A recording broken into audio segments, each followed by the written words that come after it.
할렐루야, 과학교 성도 여러분, 지금은 4월 25일 월요일 새벽 예배 시간입니다. 우리 함께 사도신경으로 우리의 신앙 먼저 고백하겠습니다. 전능한 천지를 만드신 하나님 아버지를 내가 믿사오며 그 외아들 우리 주 예수 그리스도를 믿사오니 이는 성령으로 잉태하사 동정녀 마리아에게 나시고 본디오 빌라도에게 고난을 받으사 십자가에 못 박혀 죽으시고 장사한 지 사흘 만에 죽은 자 가운데서 다시 살아나시며 하늘에 오르사 전능하신 하나님 우편에 앉아 계시다가 저리로서 산자와 죽은 자를 심판하러 오시리라. 성령을 믿사하며 거룩한 공예와 성도가 서로 교통하는 것과 죄를 사해 주시는 것과 몸이 다히 사는 것과 영원히 사는 것을 믿사옵나이다. 아멘. 오늘 읽으실 하나님의 말씀 민수기 35장 34절에서 신명기 1장 45절의 말씀이고요. 저는 오늘 신명기의 주제에 대해서 잠시 말씀 전하도록 하겠습니다. 신명기의 배경은 일단 이렇습니다. 다시 계명을 상기시키다 이렇게 먼저 생각하시면 좋을 것 같은 게 모세의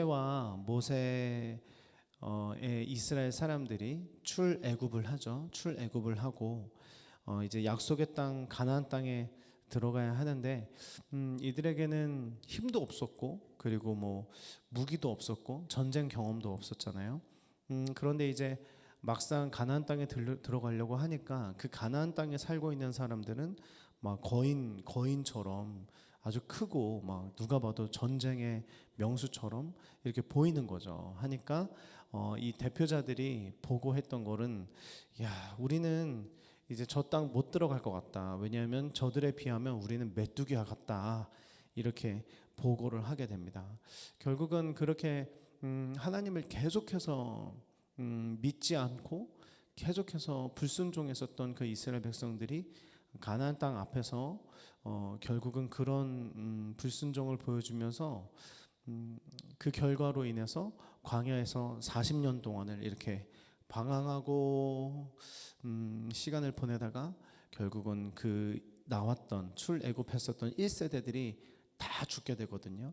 그래서 여호수아와 갈렙을 제외하고 모든 1세대들이 다 죽고 나서 이제 모압 평지에서 이제 다시 가나안 땅에 들어가야 할 때 그 다음 세대였던 2세대들에게 모세가 다시금 하나님의 말씀을 그 계명을 상기시켜주는 그 내용이 바로 이 신명기입니다. 그래서 출애굽기, 레위기, 민수기에 나와 있는 모든 제사법이나 율법 등이 다시금 이 신명기 안에서 이렇게 나오게 되는데, 물론 신명기 안에도 너무나 많은 그런 주제들이 있지만 출애굽기와 동일하게 우리 가나안 땅에 들어가게 될 때 어떻게 살아가야 할 것인가에 대한 세 가지의 당부를 하게 되거든요. 그 세 가지의 당부 중에 첫 번째는 바로 기억하라입니다. 기억하라. 이런 말이 있죠. 역사를 잊은 민족에게는 미래가 없다. 역사를 잊어버린 민족에겐 미래란 없다. 이런 말이 있지 않습니까? 그리스도인들도 마찬가지입니다.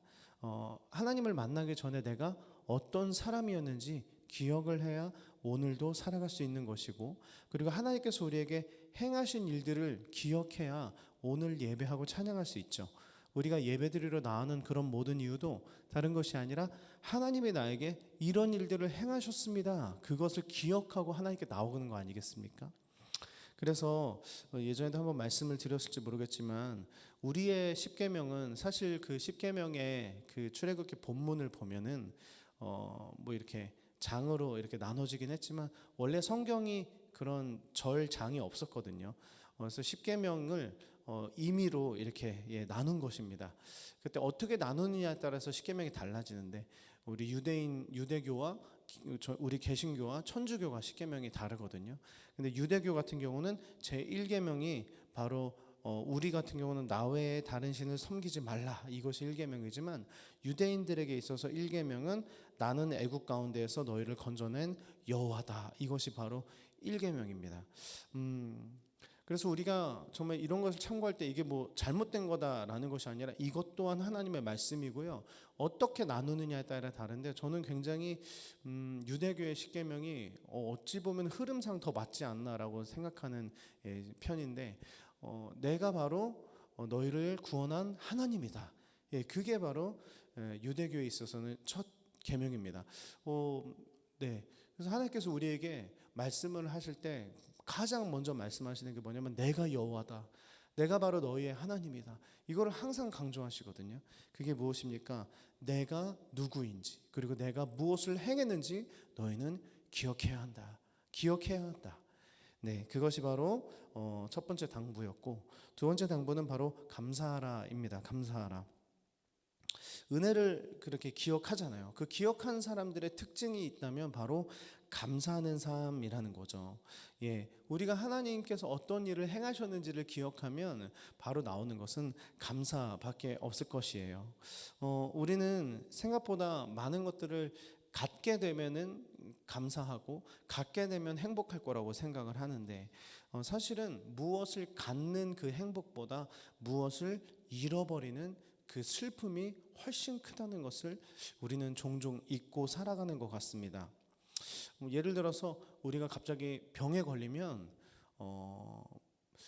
무언가를 얻는 그 기쁨보다 병에 걸려서 정말 너무 아프고 아무것도 할 수 없이 그런 상태가 돼버리면 참 무엇을 생각하게 되죠? 당연히 건강했을 때가 진짜 행복했구나.